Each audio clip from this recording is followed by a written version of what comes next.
So I just have to address the people that asked for proof. I've already replied back to a few people, and I've mentioned, that the fact that these giant statues, which are symmetrically perfect, which dated, thousands of years BC, the Dead Sea Scrolls, the scriptures, the hieroglyphics, which were in Sumerian cuneiform, and anyway, they just wrote back saying no, that makes sense. So they clearly don't. So I'm not going to bother trying to explain. So we've got elongated skulls. Now these are Anunnaki skulls. Now they're totally different from skulls that are headbound, because our skulls, human skulls, have these sutras. Forgive me if I say that wrong. Whereas the Anunnaki skulls do not. The ones with elongated heads. Now even the Museum of Malta has a skull, but they kept it hidden. Yeah, I wonder why. I'm running out of time. I'll talk to you on the next one. Sorry. Now, I've touched on the Anunnaki's elongated skull. Now, these pictures here are from head binding. Now, the children or babies that were born around the time of the Anunnaki being here, and in the same place, believe it or not. Yes, Sumeria was the first place to have head binding. Now, they was recreating what they could see, which was the Anunnaki with their elongated skulls. Now, the Anunnaki loved to be worshipped, as you can see by the many of these type of carvings. But the Anunnaki actually fought amongst themselves, partly to do with us humans, or Homo sapiens sapiens, and partly to do with greed. Yes, they were greedy. Now, they had so many wars in between that time period, from them arriving here to about just 2,000 years ago, 3,000 years ago. One such war was a nuclear blast. Yes, and I will explain that in the next video.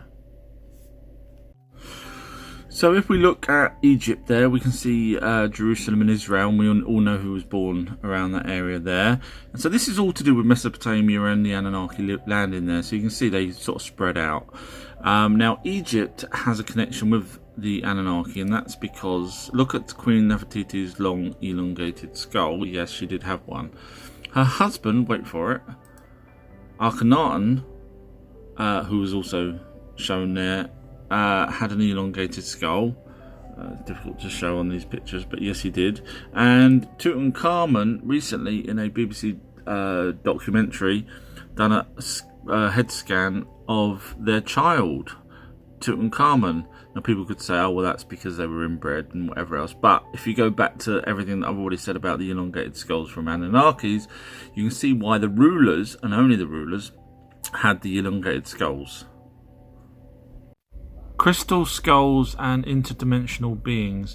Now, George Lucas was originally going to write the script for the Indiana Jones movie about crystal skulls, with them being aliens, but Spielberg turned around and said, sorry, I've done too many alien movies. People's going to start wondering why. Well, we know why if you watch my other videos.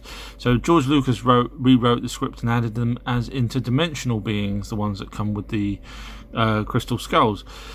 So Spielberg agreed to make the movie on that basis. Now, the idea I kind of have is that they are alien in origin, meaning they were built by aliens, but I actually think that they're used to communicate with the interdimensional side of things, and I'll cover more in the next video. There's supposed to be 13 crystal skulls in total, and when they're all put together, some event will happen. But the main one, what I call the main one, is this one, which was found by an archaeologist at the turn of the century in a tomb in Mesoamerica. And when he passed, the crystal skull moved on to his daughter. And his daughter found that sometimes she could actually see through its eyes and actually almost see another dimension, and it was letting off different auras and stuff. So she found that this obviously had unique properties, and then obviously over time other people had found different skulls, slightly different shapes and stuff. I don't think these are the exact ones. I think these are just copies of them. So the Smithsonian, wait for it, I'll tell you in the next video what they say. You can probably guess. So this crystal skull that supposedly was either 1,000 or a couple of thousand, if not tens of thousands of years old, we don't know, that was found in a particular place had some scratches on it. Now, the guy that was digging it out probably nicked it a few times with his tools. Over the years, it was been passed around. People's, been handling all sorts of things. So yeah, it's probably got a few little scratches on it. So it's not perfect. It's not, ultra smooth. I mean, my phone's got scratches. Pretty much everything that I own has probably got scratches. So we have to forgive it that it's got scratches. But the Smithsonian Institute, yay, we love them fake. They actually said, there's some scratches on it, which is markings, the markings is scratches. So it was done by modern carving implements, because there were scratches. Ignore that word markings. It was scratches. So we know crystals have an innate ability to even heal people and have other properties that we can't actually quantify. Now, you've got to remember that a crystal has the ability to become a prism, which lets light through and then refracts it and changes it, etc. Just like a rainbow. Now, if you remember everything I was talking about before about the colours and the frequencies to open up the interdimensional side of things. So quartz is also another thing that's been found in the crystal skulls. And quartz, as you know from my previous videos, has huge amount of properties to it, and I believe that the quartz can actually open up, under the right circumstances, open up the dimension to allow something to go through. Just to show you how powerful quartz is, people have now made hard drives which holds 300.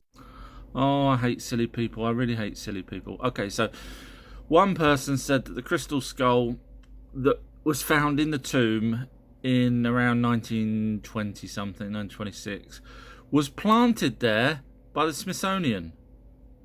First of all, they wouldn't bother doing that because that kind of then makes it feel like there should be more paranormal going on. So the Smithsonian, if you know who they are and who runs them, etc., you know that the last thing they want you to believe is paranormal stuff.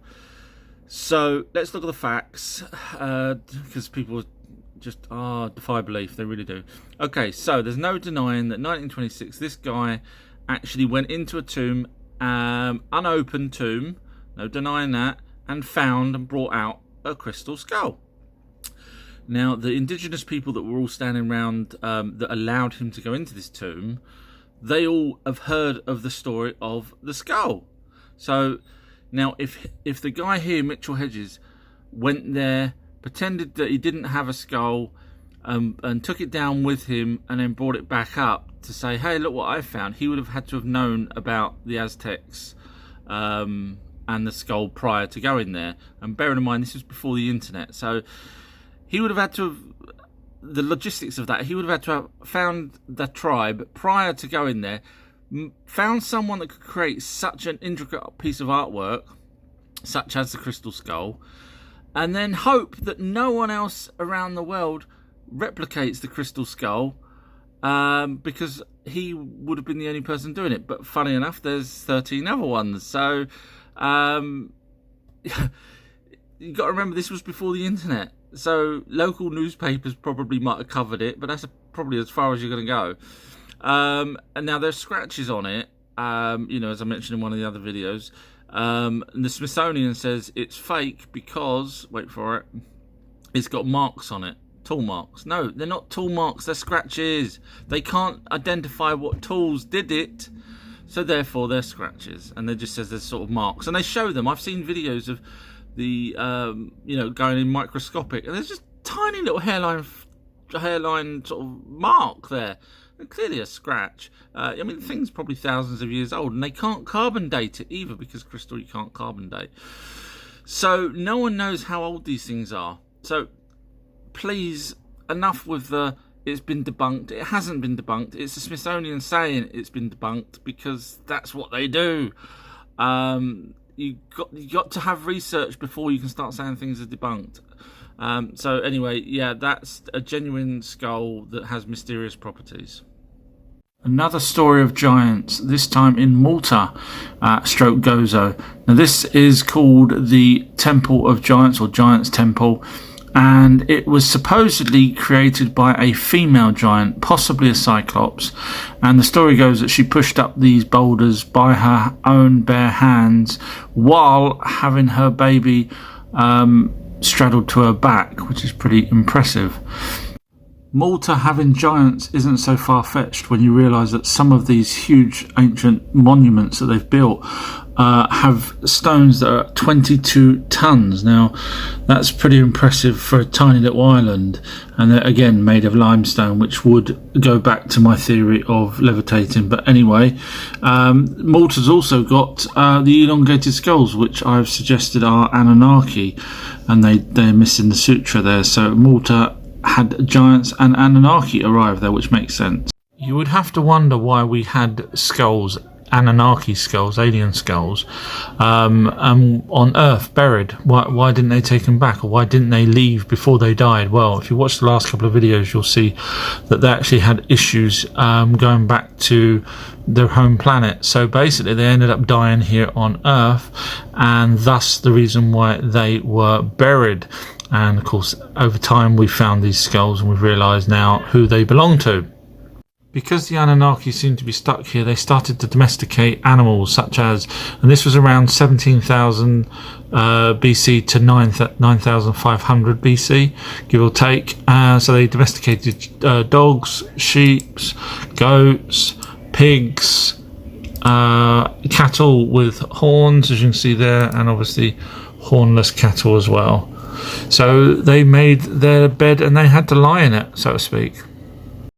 Need your help and your brain power on this one. So the Anunnaki we know are 8 to 10 foot tall, and researchers believe the Anunnaki have this elongated skull, which we know is not a human skull. It has various different features that cannot be created by headboarding or by deformities. These are actually genuinely things that we should never have or haven't got. So basically the Anunnaki we believe had the elongated skulls. However, there's a passage in one of the tablets for the Lost Book of Enki where it says that when they first created Adam, the skin on his manhood was there compared to theirs. This is where you get circumcision from. So they actually said in their tablets, let's leave that skin so we can tell the difference between them and us, which I found interesting. Now obviously the difference between them and us would be a massive skull, elongated skull. So I'm of the conclusion that they possibly didn't have an elongated skull. Now they probably had a normal skull, which makes sense with the text when they said leave the skin so we can tell the difference. Now we know that in history you've got people like, this is the sister of Tutankhamun, the mum and dad had elongated skulls, and this is proven, and even Tutankhamun had an elongated skull. So we know that the Anunnaki created humans using MEs, which I've mentioned before in other videos, which is possibly mitochondrial extract, but basically they were choosing the characteristics for leaders, for pharaohs, for kings, and all sorts of things, which they do talk about. So I'm now of the opinion, and I'm wondering what your thoughts are then, that possibly the MEs, the creations that's been created from the ME, which is DNA basically, ended up creating these elongated skulls, as opposed to the Anunnaki with elongated skulls.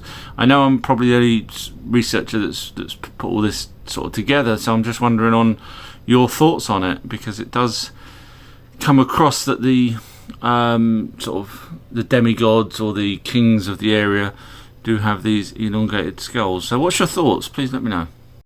Look into my genuine crystal skull eyes. Genuine? I thought these were debunked. Well, it's not really debunked. What it was a guy worked for a university, looked at the skull under a microscope and saw tiny little scratches and said these were tool marks. Now, this is thousands of years old, so if you've got a few dings on it, that's fine, no problem. But of course, once he said it was scratches, he then said it was tool marks, in which case, therefore, it's not thousands of years old, even though technically someone would have had to use tools on it to make it. But hey, he now decides that those scratches are modern tools, which then makes the guy sound like a complete nut. Well, it turns out where he actually works was, if you watch my previous videos, was for a university that was funded by the Rockefellers. And if this was fake, if you don't know anything about the Rockefellers, go and watch my videos. You'll understand why he's debunked. So this is genuine. But if it wasn't genuine, why the hell is it in the British Museum if they thought it was fake? So let's go on to why my opinion of what it was actually created for. Now, there's more of these. And yes, they were in the film Indiana Jones. I had people saying, no, they're not real. They're from a film called Indiana Jones. No, the Indiana Jones copied these. Right, anyway, so that's that. So my take on what they were actually created for, and I'm the only person that's thought this, so if I'm right, once again, our true history, once again, I have to say that, has knocked it out of the park. So there's a spell that was a genuine spell called necromancy, and it was many, many centuries old. And generally what they did was they had a skull, a human bone skull, and they would put oils and certain particular oils all around it. And then there would be smoke going all around the skull, and this would be done at night. Watch my other videos to find out why everything's done at night.